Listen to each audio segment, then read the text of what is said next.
دنیا کے تمام مذہب امن کا درس دیتے ہیں اور دنگا فساد سے دور رہنے کی تاکید کرتے ہیں۔ بات اگر کی جائے تنازع کی تو تنازع دنگا فساد کو کہتے ہیں۔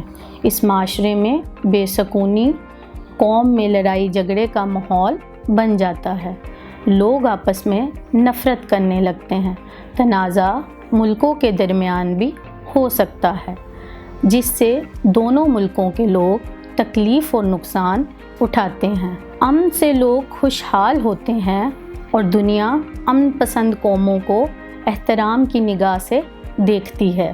پرامن ملکوں میں سرمایہ کاری ہوتی ہے اور انصاف کا بول بالا ہوتا ہے۔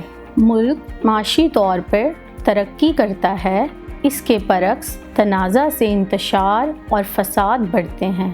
ملک میں خانہ جنگی ہوتی ہے، معاشی طور پر بہت نقصان ہوتا ہے۔ اگر ہم کسی بھی معاشرے کو ترقی دینا چاہتے ہیں تو اس میں قائم کردہ قانون کی حکمرانی قائم کرنی چاہیے، لوگوں کے مسائل بہتر طریقے سے حل کرنے چاہیے، روزگار کے مواقع فراہم کیے جائیں، لڑائی جھگڑے کو بات چیت کے ذریعے حل کیا جانا چاہیے، تیسرے شخص کو ثالثی کا کردار ادا کرنا چاہیے تاکہ معاشرے کا سکون برقرار رہ سکے۔ قومی میڈیا کو چاہیے کہ شہری اور حکومت میں روابط بڑھائے، ہمیں ایک دوسرے سے خوش اخلاقی سے پیش آنا چاہیے تاکہ معاشرہ ترقی کرے